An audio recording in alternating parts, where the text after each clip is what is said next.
बलिराम यादव बलदाऊ और साथियों की आवाज में एक छोटी सी बिरहा हम ऐसे व्यक्ति के बारे में परिचय करवाने जा रहे हैं जो समाजवादी पार्टी के बहुत ही कद्दावर नेता हैं, जिनका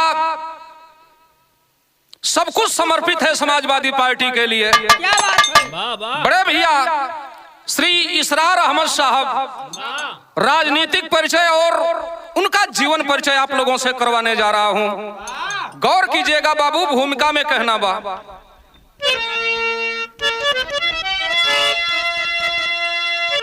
नेता वही नेक नियत हो जिनकी जन जन के हित में जो जीवन बिताए, निस्वार्थ सबका चहेता प्रणेता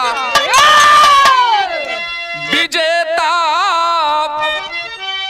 जमाना उसी को बनाए। मृदुल हो सरल सोच कल्याणकारी, हिंदू मुस्लिम में कायम अरे रखे भाईचारा।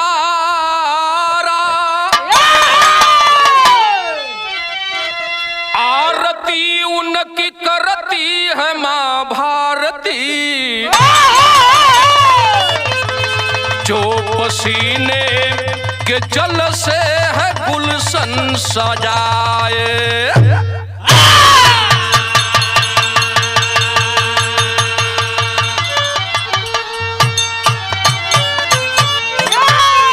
नेता वही नेक नियत हो जिनकी जन जन के हित में जो जीवन बिताए, निस्वार्थ सबका चहेता प्रणेता विजेता, जमाना उसी को बनाए। नेता कैसन होए के चाहिए, कहना हो बाबू एक लाइन गजल के लाइन बा मास्टर।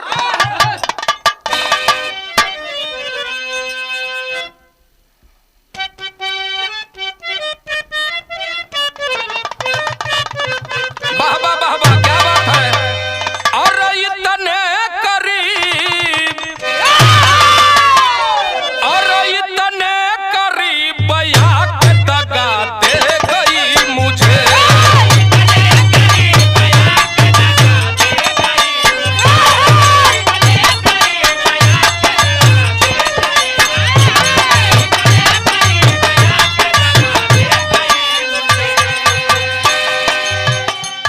इतने करीब याद दगाते गई मुझे,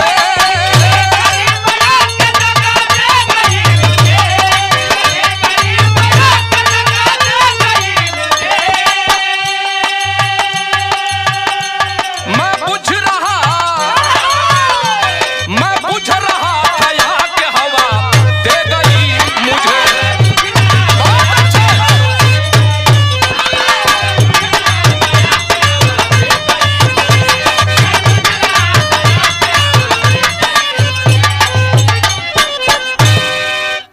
एक नेता का फर्ज क्या होता है और उसके लिए उसकी जनता का फर्ज क्या होता है। एक नेता से जनता चाहती है क्या, और हिंदू न चाहिए,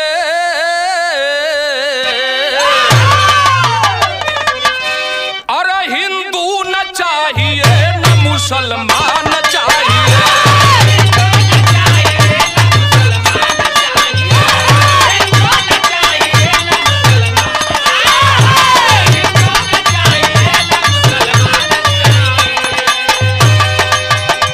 हिंदू न चाहिए न मुसलमान चाहिए,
बड़ा धर्म होता है एक नेता का। गौर करेंगे बाबू, यहीं से कहानी के शुरुआत बा। भाई इसरार अहमद जी रहने वाले कहाँ के हैं?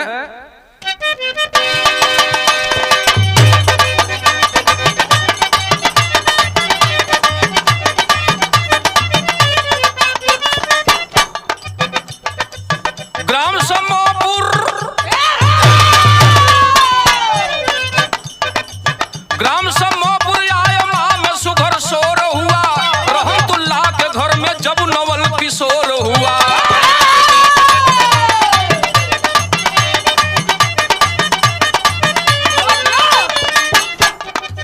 गोद में अब्बू जी के 5 ललनवा भइले,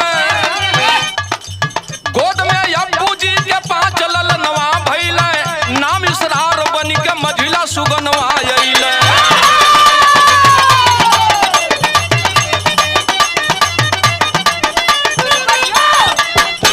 ग्राम सम्मोपुर, पोस्ट रानी की सराय। रहमतुल्लाह उर्फ शेख अहमद साहब की गोद में 5 बेटे जन्म लिए।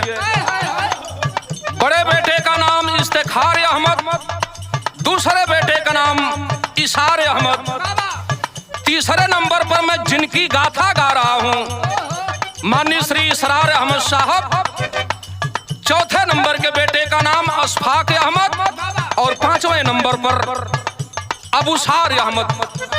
5 बेटे हुए रहमतुल्लाह के साहब, लेकिन 5 भाइयों का आपस में था प्यार रहा।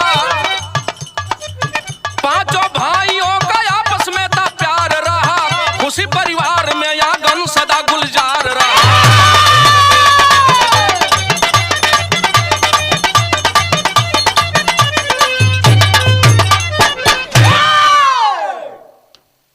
परिवार में बड़ी खुशी बा, 5 भाइयों में बड़ी एकता बा, बड़ा सद्भाव हो, प्रेम बा, बड़ा हंसी खुशी से जीवन कटत बा। धीरे धीरे 5 बेटा सयान होके लगलन। भाई इसरार अहमद जी का मन विचार, इनका स्वभाव धीरे धीरे जनता की सेवा के तरफ उन्मुख हो गया। गीत लगल मास्टर।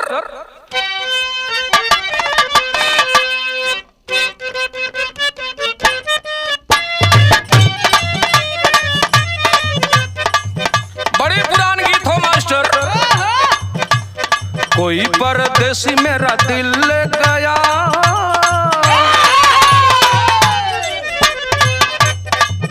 अरे कोई परदेसी मेरा दिल ले गया, मोटी मोटी अखियों में जादू दे गया।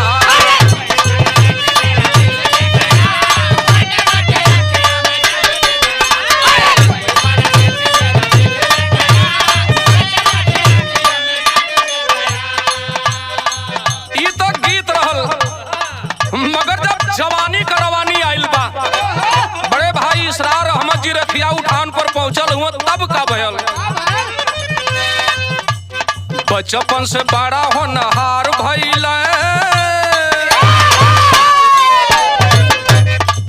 यार बचपन से बड़ा होनहार भइल, सब कर चाहेता इसरार भइल।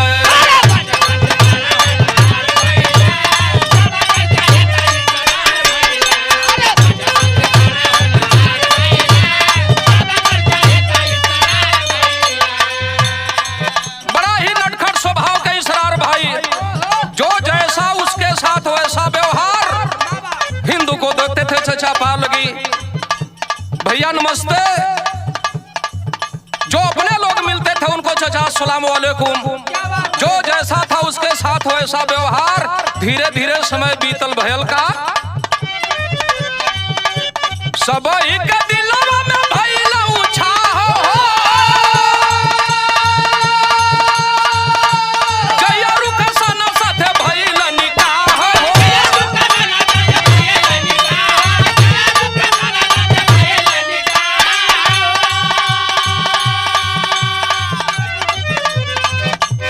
गोदिया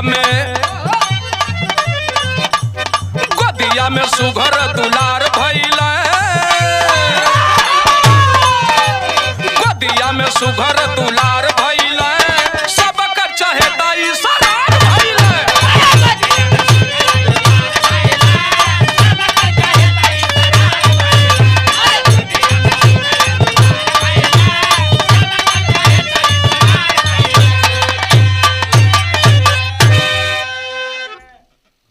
रुखसाना बानो से निकाह हो गयल।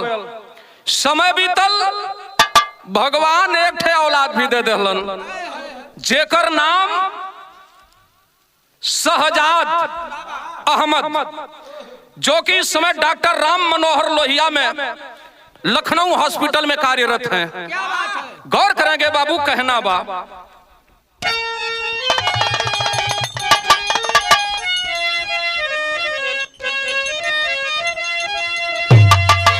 भाई इसरार अहमद जी के शारीरिक बनावट कैसन बा, लिखे के पड़ल, अरे सावरी सूरतिया हंस के केहू अगर सामने पहुंचल, नमस्ते प्रणाम कैलस, ऐसा मुस्कियाए के बोलल, सामने वाले का आधा दुख पीड़ा यूं ही खत्म कर दिल। क्या सावरी सूरतिया हंस के अरे बोला हर घड़ी हो हावे,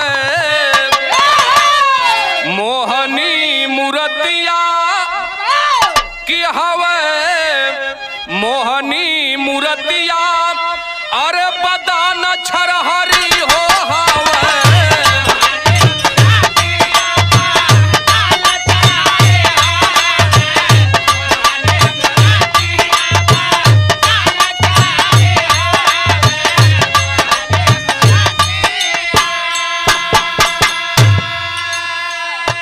सांवली सूरत, मोहनी मूरत, जो भी सामने जाता उसका दिल जीत लेते हैं। कहना बा गर्दन सुराही चमचम चमक बतीसी,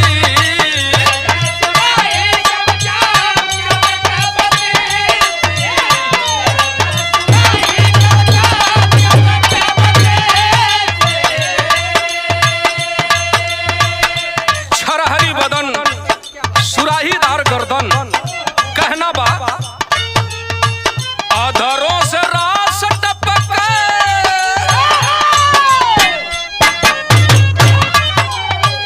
अधरों से रास टपके भागा यारी खीसी,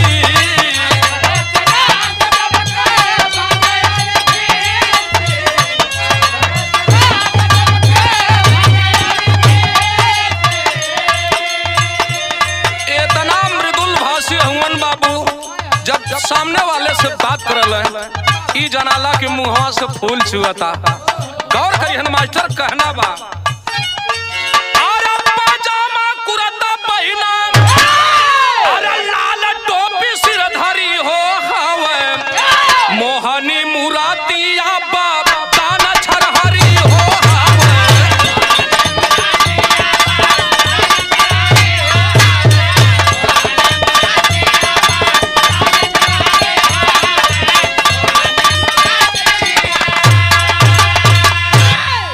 भाई इसरार अहमद पैजामा कुर्ता पहन के समाजवादी पार्टी की आन बान शान जब ललकी टोपी सिर पर लगावल तो ये जानला कि इंसान के रूप में कोई फरिश्ता जा रहा हो। गौर करेंगे बाबू, गीत लगल,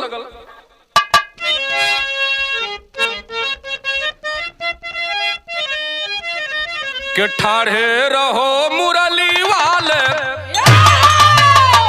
और ठाढ़े रहो मुरली वाले, गगरिया घर धैले आई।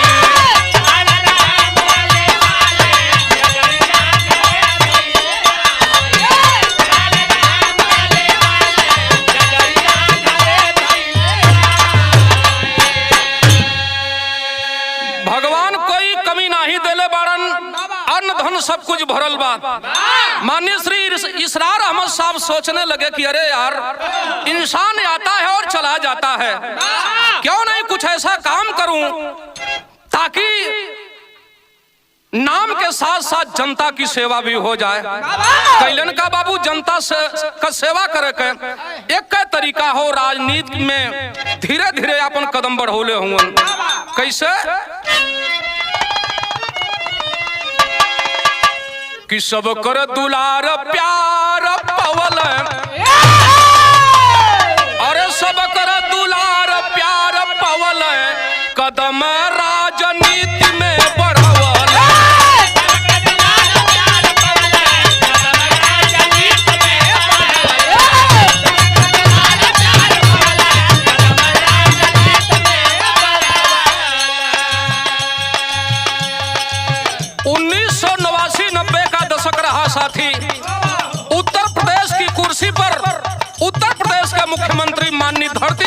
श्री मुलायम सिंह यादव जी आसीन थे।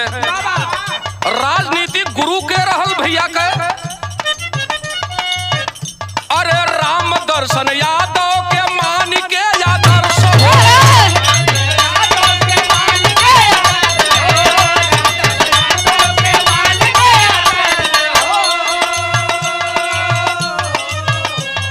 राजनीतिक जीवन में कैला संघर्ष हो।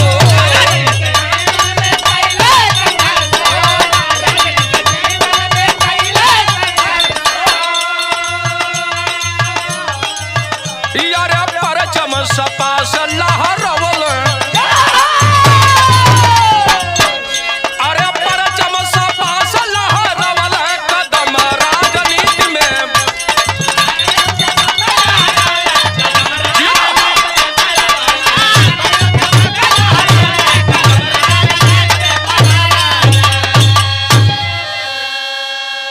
समाजवादी पार्टी की बड़े भैया पूर्व जिला अध्यक्ष समाजवादी पार्टी राम दर्शन यादव जी को अपना आदर्श अपना राजनैतिक गुरु मान करके राजनीति में समाजवादी झंडा लेकर के कूद पड़े। सन 2000 से 2010 तक रानी के सराय के ब्लॉक प्रमुख पद पर आसीन रहे। गौर करेंगे बाबू, एक लाइन गीत लगल।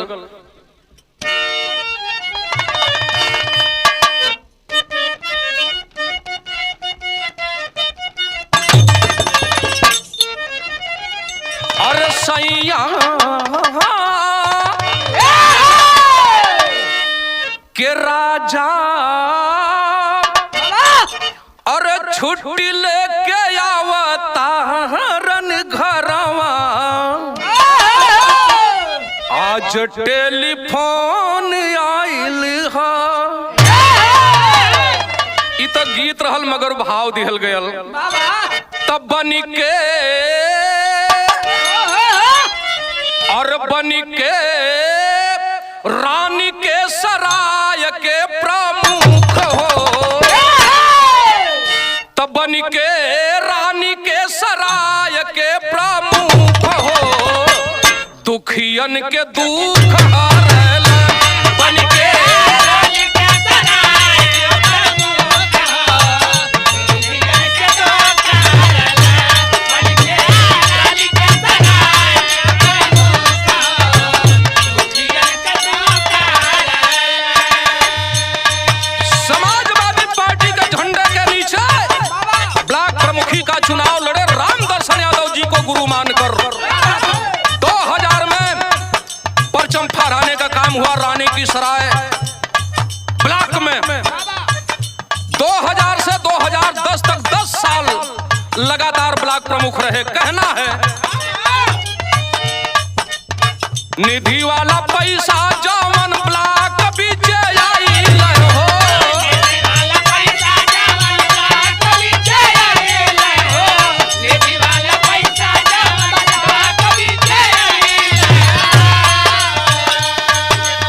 क्षेत्र का विकास यार क्षेत्र का विकास बाबू क्षेत्र का विकास। क्षेत्र का विकास सरार जी करावल हो।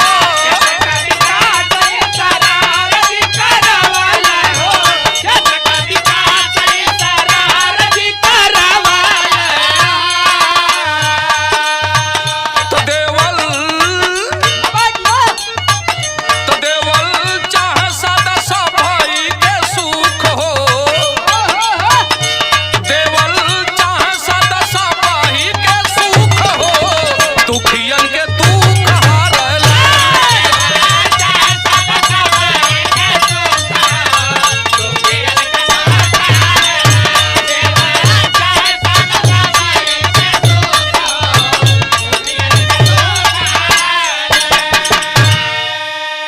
जो विकास निधि का पैसा आता था ब्लॉक में पूरे क्षेत्र में विकास के माध्यम से पूरे क्षेत्र को चमचमाने का काम किया है आपने।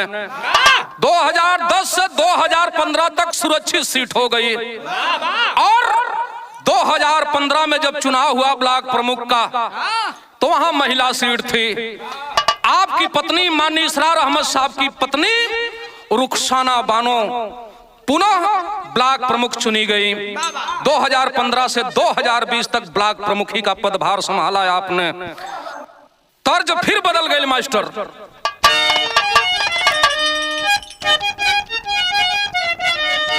अरे अपने दीवानों का, अरे अपने दीवानों का कर दे बुरा हाल रे की अखियों से गोली मार, अरे अखियों से गोली मार लड़की का माल रे की अखियों से, लड़की का माल रे की अखियों से गोली मारे, लड़की का माल रे की अखियों से गोली मारे।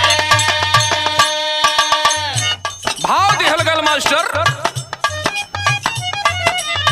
15 में प्रमुख भैली, 15 में प्रमुख भैली तुलही रुखसाना समाजवादी लोगवन के, समाजवादी लोगवन के बढ़ल ताना बाना समाजवादी,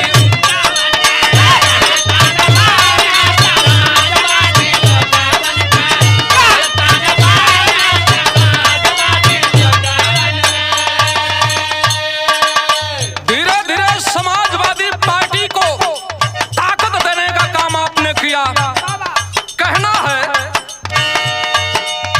2015 से 20 के समैया,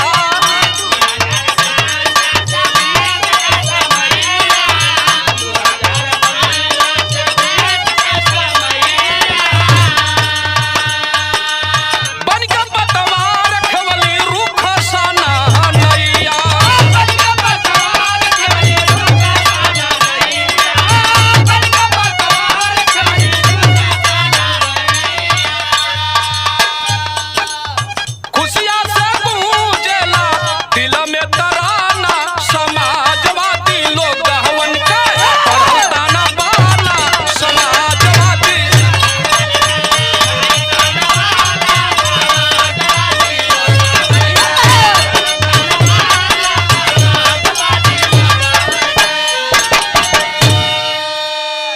इतना ही नहीं बाबू, प्रमुख हो गए, हमारी जिम्मेदारी खत्म हो गई। जहां जनता के खिलाफ जुर्म होता था, अत्याचार होता था, वहां 2 कदम आगे बढ़कर के जनता की समस्या को बुलंद करने का काम करते थे, उनकी आवाज को बुलंद करने का काम करते थे।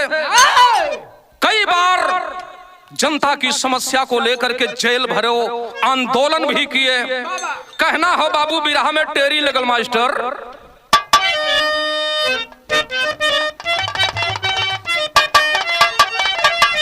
और मोर राम बधाई सर सपा के पगड़ी, झंडा समाजवादी 22 में लहराई,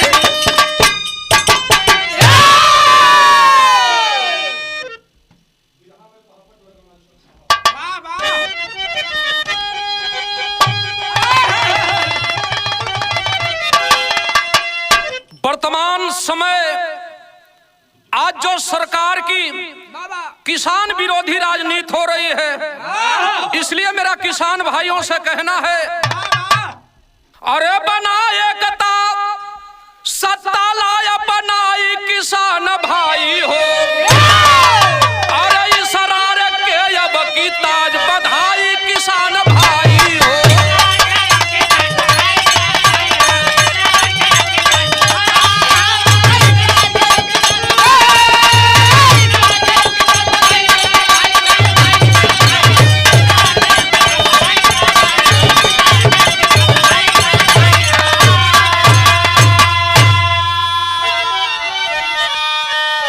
गरीबों की, मजलूमों की, नौजवानों की, किसानों की कोई सुनने वाला नहीं है साथी। इतनी हिटलर शाही सरकार हो गई मेरे हिंदुस्तान की, किसानों के ऊपर सरेआम गाड़ियां चढ़ाई जाती है।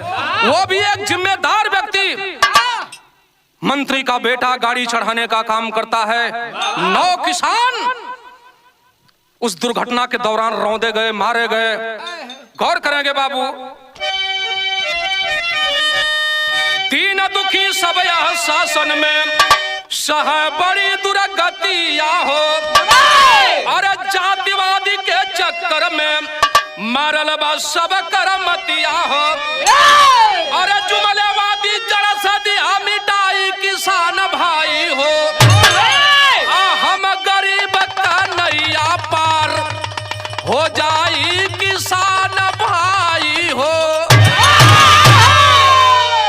सरकार की जो जुमलेवादी है वादी है, जो जुमला करती है, वादा पे वादा करती लेकिन पूरा एक भी नहीं करती, क्योंकि यह हिंदुस्तानी सरकार है। पूरा नहीं करेगी, किसान मरे, व्यापारी मरे, उनसे क्या मतलब है बाबू। जाके पांव नहीं फटी बेवाई, सो का जाने पीर पर आई। गौर करेंगे सन 2022 में माननीय श्री इसरार अहमद साहब को अगर समाजवादी पार्टी के बैनर तले आशीर्वाद मिलता है, टिकट मिलता है, तो विधानसभा क्षेत्र निजामाबाद की जनता से मेरा कहना है कि इस बार भाई इसरार अहमद जी के सर पर सपा का ताज बधाने का काम करेंगे। वाह वाह। आल्हा में कहना हो मास्टर,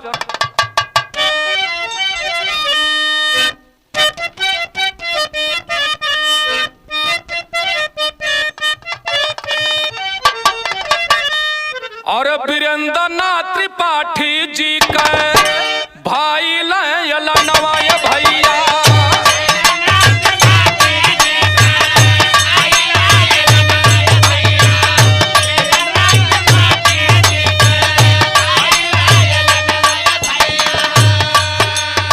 रघुनाथ पूरा कैजे रहल परधान।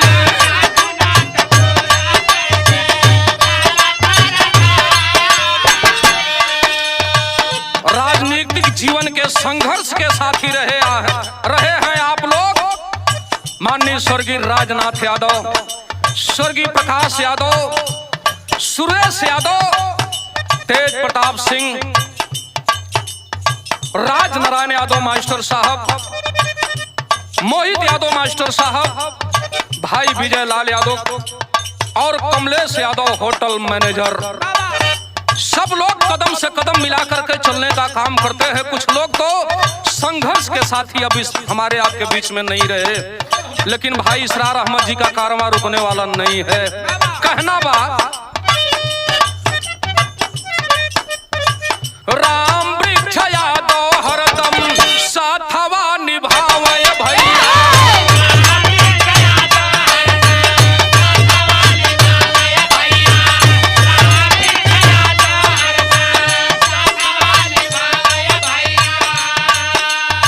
राजेंद्र यादव जी भी भरल मुस्कान।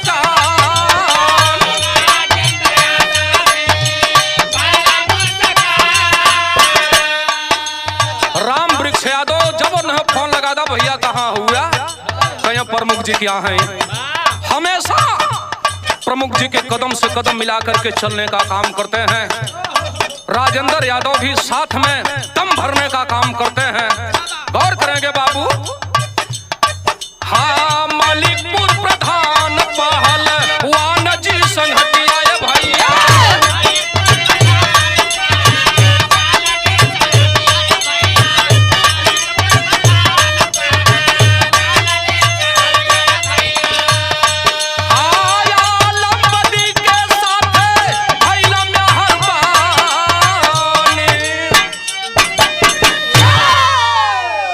आलमबदी साहब के साथ बड़े भाई इसरार अहमद साहब ने कदम से कदम मिलाकर चलने का काम किया और समाजवादी झंडा को बुलंद करने का काम किया। चुनाव जितवाए, 3 बार चुनाव लड़वाए। सन 2019 में समाजवादी पार्टी और बहुजन समाज पार्टी का जब गठबंधन रहा, तब बड़े भैया इसरार अहमद साहब ने क्या किया, अरे 3 बार दरोगा सा रोज के लड़वले भैया।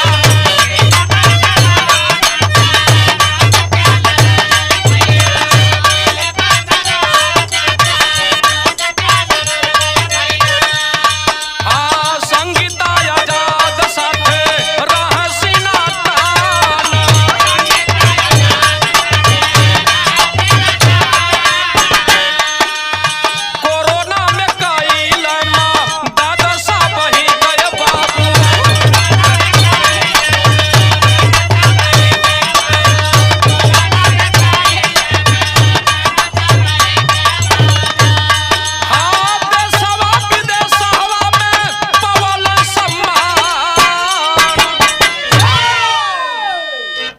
दरोगा सरोज साहब को पूर्व एमपी लालगंज सुरक्षित सीट 3 बार चुनाव लड़वाने का काम किया बड़े भैया इसरार अहमद साहब ने।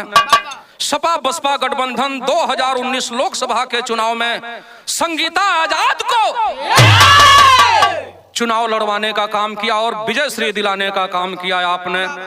कोरोना काल में बाबू जहां इंसान इंसान को देखकर डरता था, कोई आंख मिलाने का काम नहीं करता था, इस दुख भरी घड़ी में, इस संकट में, इस कोरोना महामारी में बड़े भैया इसरार अहमद साहब ने जरूरतमंदों की जरूरतें पूरा की। गाड़ी में भर भर के साग सब्जी दूध चावल, जिसको जो नहीं था फोन से पूछते थे, और उस गांव में पूरी मदद करने का काम किए आप। विधानसभा की बात छोड़िए, जिले की बात छोड़िए, पूरे हिंदुस्तान के कोने कोने में चारों तरफ इनके आदमी हैं भाई। इतना व्यवहार इनका बढ़िया, जहां लोग रहते हैं इनका हाल चाल लिया करते हैं, जहां लोग थे वहीं से उनकी मदद करवाने का काम आपने किया है। प्रणाम करता हूं ऐसे शख्स को, ऐसी इंसानियत को। इंसान तो सब लोग हुआ करते हैं बाबू, लेकिन इंसानियत बहुत कम लोगों के अंदर होती है। अपने लिए तो सब कोई जीता है, लेकिन दूसरों के लिए जो रोता है लाखों में कोई एक होता है। जैसे हमारे बड़े भैया श्री इसरार अहमद साहब, ये लिए बाबू समय आवे वाली हो, अब बहुत ज्यादा समय ना रह गई। हाथ जोड़ के आप लोगों से अपील हो, का अपील हो?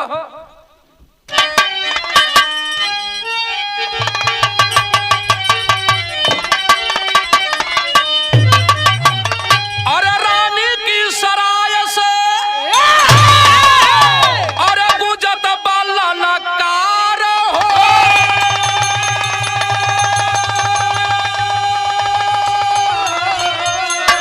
अरे सपा से विधायक हुई है, अरे भैया इसरार हो सपा से।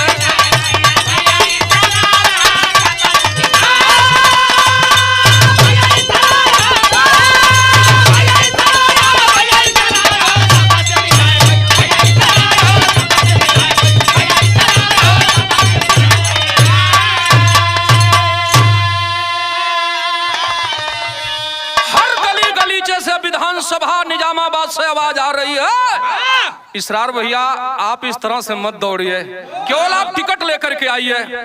चारों तरफ से कही नारा है, अब की बार भाई इसरार, इस बार इसरार साहब को जिताना है और माननीय अखिलेश यादव जी को उत्तर प्रदेश की कुर्सी पर फिर से बैठाना है। गौर करेंगे, अरे खुशहाल होई फिर से उत्तर प्रदेश हो,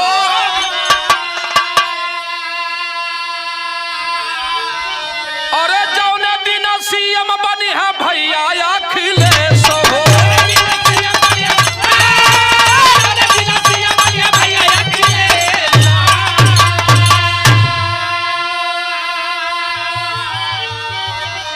अरे 22 में लड़ाई,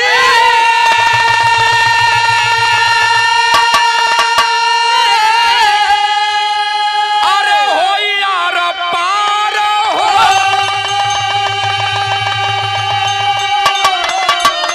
अरे सपा से विधायक हुई है भैया इसरार हो सपा से।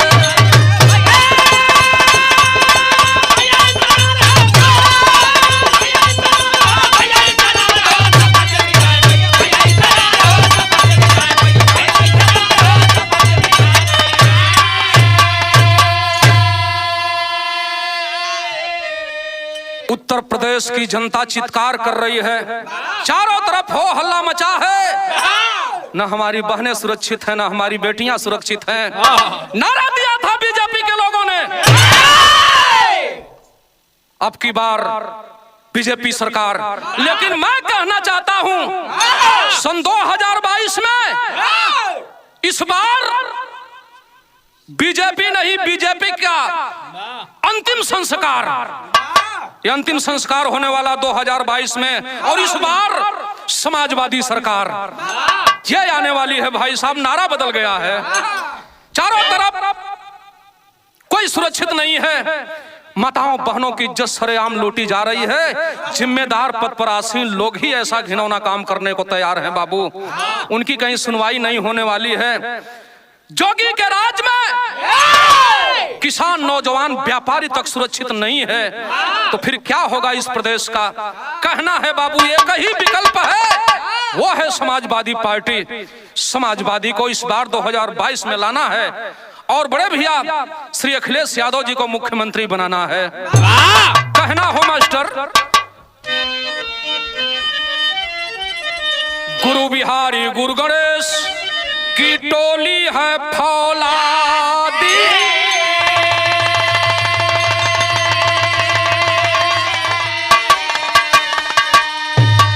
कवि चंद्रिका सूबेदार नाम अरे झुकी है समाजवादी।